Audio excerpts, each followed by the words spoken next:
জালেম পালায়। শোনো দেশের জনগণ,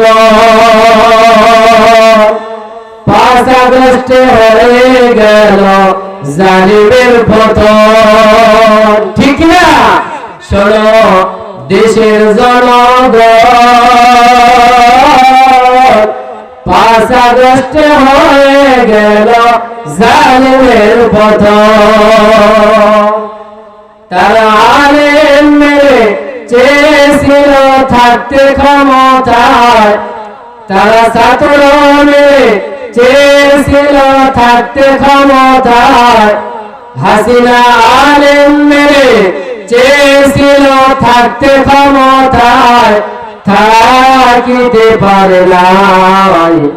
আলেমরা পালাইল তো জালেম পালায়, আলেমরা পালাইল তো জালেম পালায়। সময় ছিল 45 মিনিট, গণভবন রাসারিলে হইতরে ফিরে, ঠিক না? সময় ছিল 45 মিনিট, গণভবন রাসারিলে হইতরে ফিরে।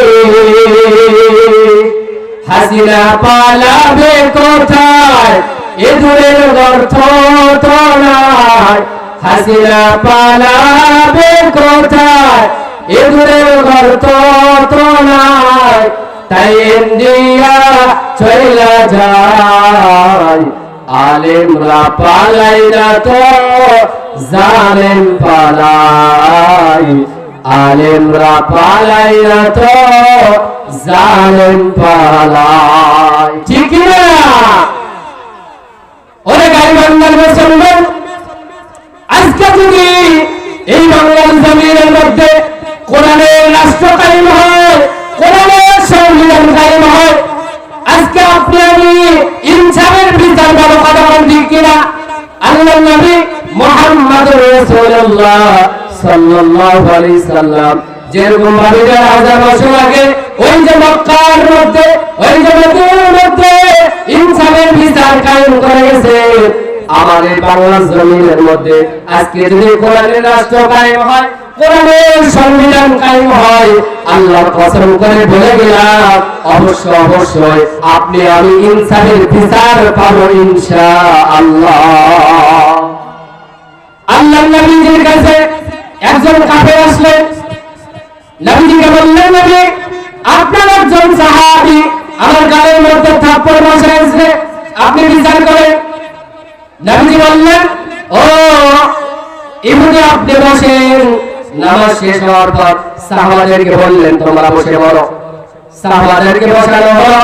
নবীজি ডাক দিয়ে বললেন, ও ইহুদি তোমার গালের মধ্যে কোন সাহাবী আজকে থাপ্পড় মেরেছে তুমি বলো, আমি নবী ইনসাফের বিচার করে দিব।